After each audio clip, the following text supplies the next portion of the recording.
हमने भी उस टाइम सबने मीडिया वालों ने उस चीज का विरोध किया था, उसके लिए भी मैं धन्यवाद देना चाहता हूँ। जो उन्होंने आपके सामने बात कही, आपने मुखर होकर उस गलत बात का विरोध किया। कई दिक्कत है भाई, आगामी अक्टूबर और नवंबर में पंचायत का चुनाव है। ये धरने में साक्षी नींव रख दी तो पंचायत का चुनाव और किया सामने कलेक्टर साहब बैठ गया,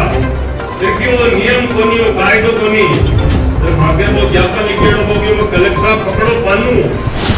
बटो तो थारी मर्जी, नहीं तो थारी मर्जी, मैं बारे बैठना 30 या 32 दिन बैठा रहा और जयपुर कागज जो आएगो मैं देखी मांगा माना पर मांगा से क्या को कागज जो जयपुर चला आएगा कलेक्टर साहब की जरूरत पड़ती। तो लोकतंत्र है, ये लोकतंत्र में माता गणित है, माता अगर गणा लिया तो बात मानी चली और बारे भमरजी हुआ कि 100 आवे 200 आवे जरा बात कर पड़े। आनंद जी के जनाना बैंक को शीघ्र चालू किया जाए।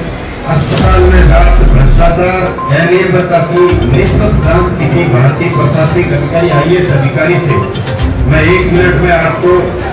पीबीएम अस्पताल में जो फर्जीवाड़ा है उससे संबंधित जो चीजें हैं वो आपको 10 पॉइंट है वो बताना चाहूंगा। ये 16 दिन से जो धरना चल रहा है, इसमें लगातार ये मांग की जा रही है कि जो गरीब लोग हैं उनको सरकारी अस्पताल में उचित और सही सुविधा मिले। तो हमारी ये मांग उन व्यक्तियों के लिए जो आखिरी छोर पे बैठे हैं, और चूंकि सरकार हठधर्मिता पे अड़ी है, प्रशासन बातचीत नहीं कर रहा है, सुधार करने की ना तो इनकी नीयत है ना ये सोच रखते हैं, तो उसी को हम आगे बढ़ाते हुए 30 तारीख को ये अव्यवस्था पूरे के पूरे राजस्थान में है। बीकानेर को हमारे प्रदेश अध्यक्ष जी ने चुना है, नेता प्रतिपक्ष जी ने चुना है कि बीकानेर से हम आवाज़ उठाएं और पूरे के पूरे राजस्थान में जाए, चाहे कोटा हुआ, चाहे जयपुर हुआ, चाहे बीकानेर की अब बात करें। तो ये बड़ी मीटिंग, बड़ा जलसा हम लोग रखेंगे और इसका संदेश, विरोध का संदेश पूरे के पूरे राजस्थान में जाएगा और हम लोग सरकार को मजबूर करेंगे कि गरीब के लिए व्यवस्थाएं सुधारी जाए, साधारण व्यक्ति के लिए व्यवस्थाएं सुधारी जाए। इस धरने में ये बात भी रखी जाएगी और बीकानेर को इस धरने की जगह चुनने के पीछे अव्यवस्थाएं तो हर जगह, अव्यवस्थाओं का आलम आप कोटा में भी देख रहे हैं, आप जयपुर में भी देख रहे हैं, यहाँ पे भी देख रहे हैं, लेकिन यहाँ बीकानेर चुनने के पीछे कारण ये हमारे प्रदेश अध्यक्ष जी ने माना है कि उस बात जो ये धार्मिक जो स्थल हैं जो तोड़ने का काम कर रहे हैं, उसका विरोध भी हम यहीं से चालू करेंगे। शहर, जिला और देहात जिला कांग्रेस कमेटी के द्वारा पिछले 16 दिनों से पीबीएम हॉस्पिटल बचाओ संघर्ष समिति के द्वारा पीबीएम हॉस्पिटल में व्याप्त अव्यवस्थाओं को ठीक करने के लिए, पीबीएम हॉस्पिटल में गर्भवती महिलाओं की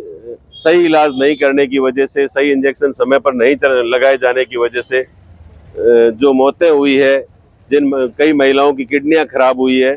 उन तमाम मुद्दों को लेकर के पीबीएम में व्याप्त जो भ्रष्टाचार है उसको मिटाने की मांग को लेकर जो हमारा नया सीएम मुंद्रा मेमोरियल हॉस्पिटल बना है, मेडिसिन विंग, उसको चालू करने की मांग है। जो जनाना गायनिक हॉस्पिटल अलग से बना है, जो विंग बनी है, उसको चालू करने की मांग है। तमाम जो मुद्दे हैं पीबीएम हॉस्पिटल से संबंधित, जो जिनकी वजह से बीकानेर का आम आदमी परेशान है, इन मुद्दों को लेकर 30 तारीख को, 30 जून को राजस्थान के हमारे कांग्रेस के अध्यक्ष गोविंद डोटासरा जी और नेता प्रतिपक्ष टीकाराम जी जूली साहब बीकानेर पधारेंगे और कांग्रेस पार्टी सर्व समाज को साथ लेकर के जिला कलेक्ट्रेट का घेराव किया जाएगा और बीकानेर में व्याप्त स्वास्थ्य के क्षेत्र में अव्यवस्थाओं को ठीक करने के मुद्दे को लेकर हमारे नेता, प्रदेश के नेता आएंगे और कांग्रेस के कार्यकर्ता हजारों की संख्या में उसमें उपस्थित रहेंगे और एक जोरदार बीकानेर के कांग्रेस के कार्यकर्ताओं के द्वारा धरना और प्रदर्शन किया जाएगा। आगामी 30 तारीख को पीबीएम सुधारो जन आंदोलन जो हमारा 16 दिन से चल रहा है, उसको लेकर 30 तारीख को कलेक्ट्रेट का घेराव और जनसभा रखी जाएगी। उसको लेकर आज तैयारी मीटिंग यहाँ पर रखी गई थी। सब लोग बड़ी संख्या में और जुनून के साथ आए और 30 तारीख को हजारों की संख्या में लोग यहाँ पर कलेक्ट्रेट का घेराव करने आएंगे। हमारे डोटासरा साहब, टीकाराम जी जूली साहब आ रहे हैं, उनके नेतृत्व में यहाँ पर बड़ा प्रदर्शन और आंदोलन होगा और लोगों में आप जोश देखिए, बड़ी संख्या में अपनी संख्या लिखवा रहे हैं कि हम ज्यादा से ज्यादा लेकर आएंगे, क्योंकि पीबीएम अस्पताल की जो व्यवस्थाएं है उसमें हर व्यक्ति सुधार की बात करता है। पीबीएम की व्यवस्थाओं में सुधार हो, इसको लेकर के हमारा 11 तारीख से धरना चल रहा है, जिसके तहत हमने कई कार्यक्रम किए और उसमें हमने 11 तारीख को किया, उसमें लाठीचार्ज भी हुई, हमारे को गिरफ्तार भी किया गया, फिर मसाल जुलूस भी निकाला गया, फिर कटोरा लेकर के न्याय की भीख भी मांगी शारदा के बच्चों के लिए। इसके अलावा भी और हम लगातार इस क्रम को लेकर करते रहे। धरना लगातार आज 16वें दिन जारी है। प्रशासन संवेदनशील होकर के इस पे समस्याओं का समाधान नहीं करना चाह रहा है या समाधान करने में असफल है। तो अब 30 तारीख को हमारे प्रदेश के यशस्वी और ऊर्जावान अध्यक्ष आदरणीय गोविंद राम जी डोटासरा साहब और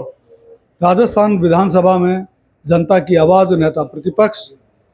टीकाराम जी जूली के नेतृत्व में एक बड़ा मीटिंग होगी, जिसके अंदर